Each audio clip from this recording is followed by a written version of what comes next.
ভারতের একটা অত্যন্ত বাংলা পত্রিকা আছে যার নাম হচ্ছে আনন্দবাজার। আনন্দবাজার পত্রিকায় কিছুদিন আগে একটি খবর বেরিয়েছে। সেই খবর হচ্ছে আজকে আমাদের প্রতিদ্বন্দ্বী দলের যিনি প্রধান, তার সাথে ভারতের একটা চুক্তি হয়েছে, 3টা শর্ত। 1 নম্বর শর্ত হচ্ছে ফেসিবাদের সাথে যারা জড়িত ছিল তাদেরকে আবার পুনর্বাসন করতে হবে। 2, বাংলাদেশের আত্মরক্ষার জন্য বড় ধরনের কোনো অস্ত্র কিনতে হলে ভারতের অনুমতি নিতে হবে, তার অনুমোদন ছাড়া অস্ত্র কেনা যাবে না। আর 3, এদেশের ইসলামপন্থী লোকদেরকে দমন করতে হবে। এই খবরের প্রতিবাদ কিন্তু সেই দলটি করে না। আমাকে সেই আনন্দবাজার পত্রিকা ভারত থেকে ইন্টারভিউ নিয়েছে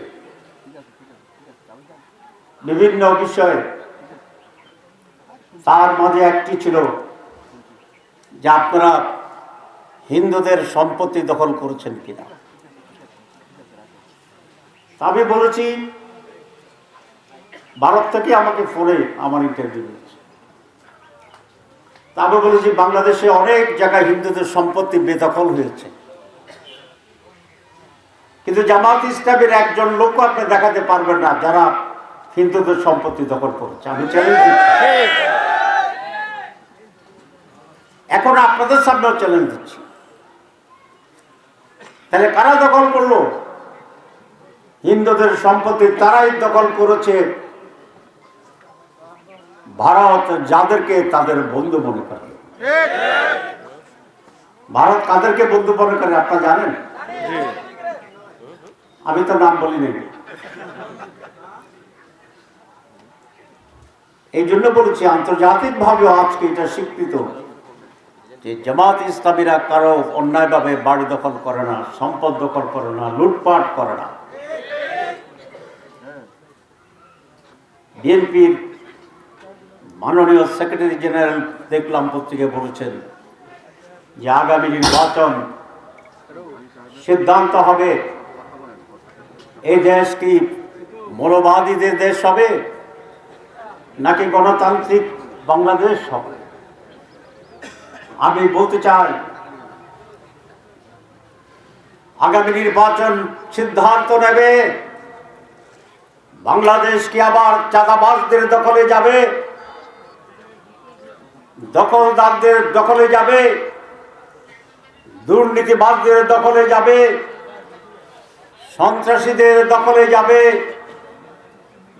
স্বৈরাচারের দোসরদের দখলে যাবে, নাকি 5ই আগস্টের বিপ্লবের চেতনা ধারণ করে জুলাই বিপ্লবের শিক্ষা নিয়ে একটি গণতান্ত্রিক সম অধিকার, সকল মানুষের মুক্তি, অর্থনৈতিক রাজনৈতিক সমৃদ্ধি, নতুন বাংলাদেশের দিকে যাবে, সেই সিদ্ধান্ত আজকের এই নির্বাচন নির্ধারণ করে দেবে।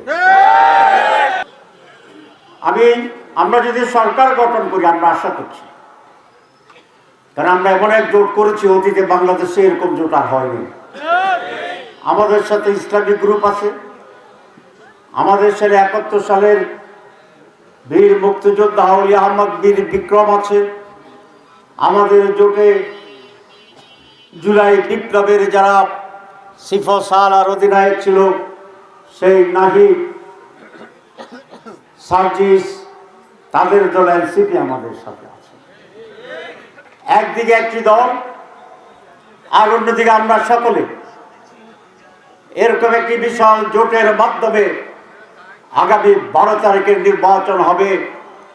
সেই নির্বাচনে বাংলাদেশের মানুষ আমাদের জোটকে ভোট দিবে ইনশাআল্লাহ। কারণ মানুষ মুখে মুখে বলছে, রিক্সাওয়ালা বলছে, ঠেলা গাড়িওয়ালা বলে, দোকানদার বলে, যে আমরা আওয়ামী লীগকে দেখেছি, বিএনপিকে দেখেছি, আমরা চাঁদাবাজি দেখেছি, লুটপাট দেখেছি, দুর্নীতি দেখেছি, আমরা খুন দেখেছি, আমরা হত্যাযজ্ঞ দেখেছি। আমরা এবার নতুন করে একটি নতুন দলকে দেখব।